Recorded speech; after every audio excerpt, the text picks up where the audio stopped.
เมยสุงค่ะเมื่อในเป็นวันที่30เดือนธันวาคมที่5ปี2026ในตอนในข่าวใส่หมอหอมมีข่าว3ตอนที่มาเปิ้นเผาค่ะตอนที่1ควายต่อกนมีคนรู้สิ่งสาใจแลก้นเจ็บข่าวเที่ยงโหนึงค่ะไฟไหม้ที่หลวนเฮ็ดมีคนรู้สิ่งสาใจแลก้นเจ็บข่าวเที่ยงตอนหนึ่งค่ะ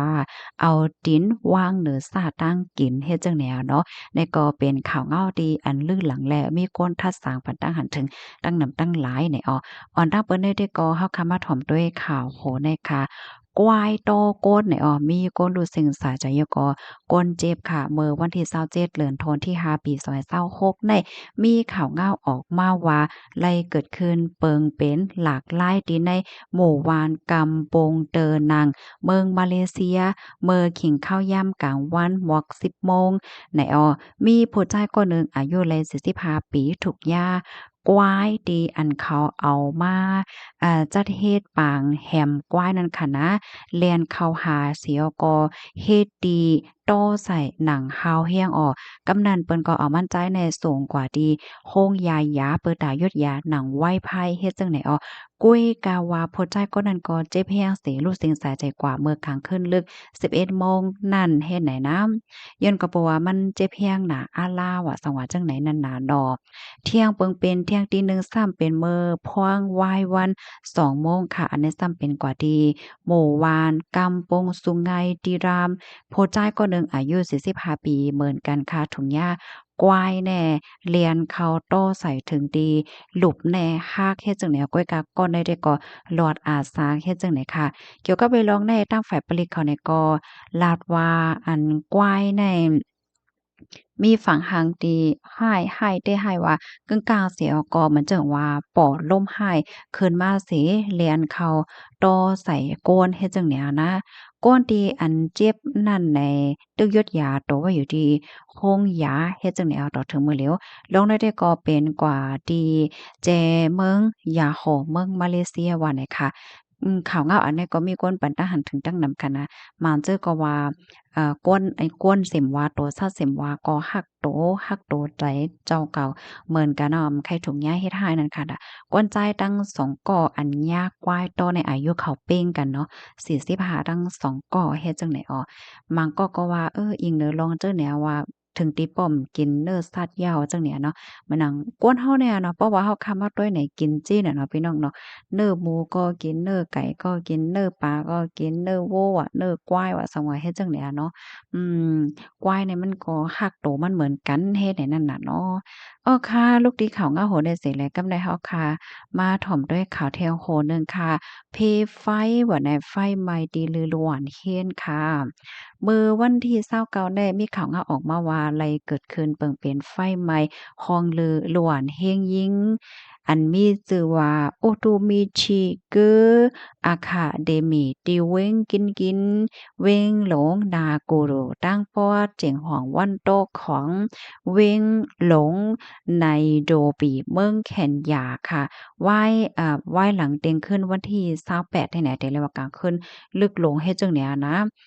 เพราะว่าไหว้หลังเต็งขึ้นวันที่28ก็เป็นวันที่29น่ะเนาะมันย่างเข้าสู่วันที่29แล้วเฮ็ดจั่งเนี้ยค่ะถึงที่เฮ็ดให้ ล้วนเฮ็ดในรู้สึกสาใจกว่าที่เอ็มมันได้16ก็เจ็บ79ก็เฮ็ดจั่งใดอันเป็นพ่อแม่พี่น้องแต่ก็อะโลยอ่อนกันน้ำหูน้ำตาไม้อกไม้ใจเตื้อใจ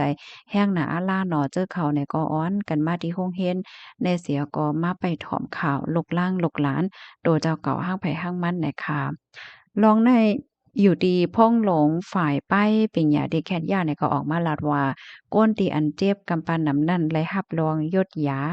มางเจอก็เลยรับขว้างที่ห้องยาเสียก็ปอขอปอเฮิรนปอขึ้นปอกไหลเอาน่ะเนาะลงห้องยาไหลยาวเฮ็ดจังไหนคะตั้งฝ่ายภูมิพลพรเขาเนี่ยก็เด็กกว่าทาดลองตั้งเปิงเป็นอันไหลเป็นไฟไหม้ในปอกกำไนสืบกว่าว่าเฮ็ดจังไหนคะ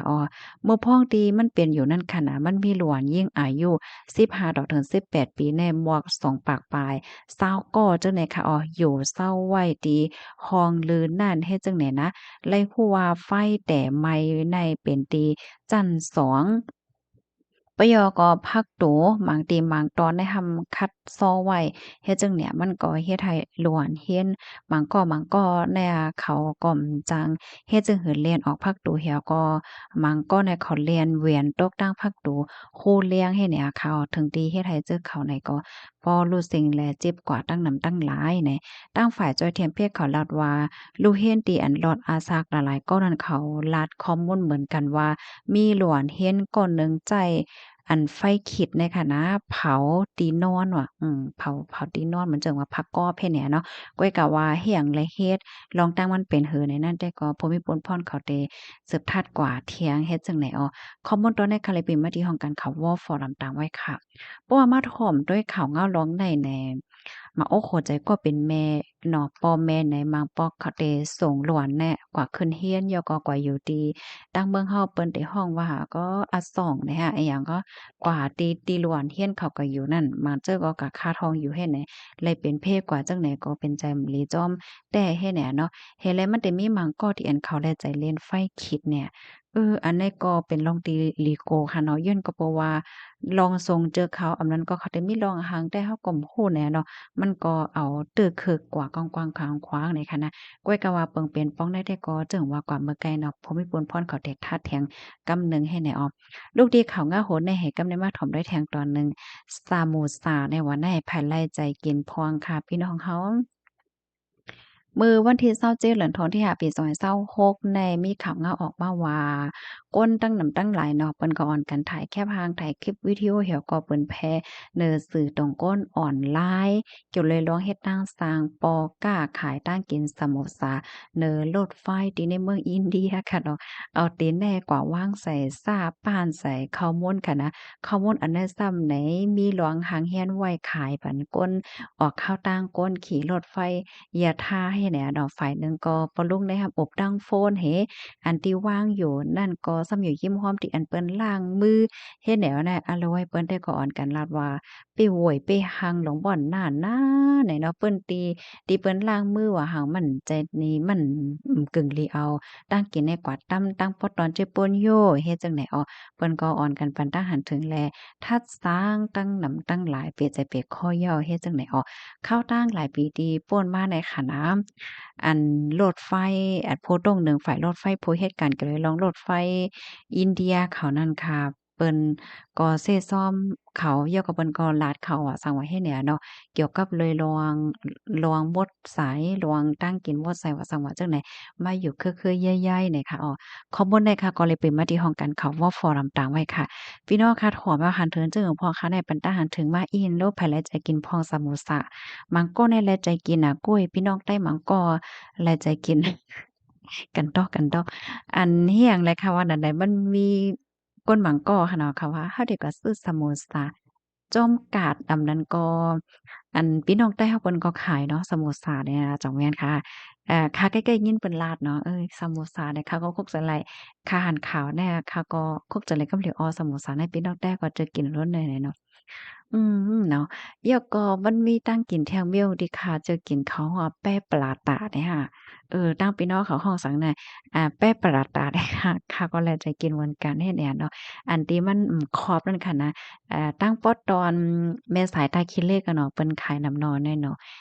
ค่ะข้าวถามยาค่ะถือจื้อพวงปะตาถึงว่าไรคะดอบ่อยสุงค่ะ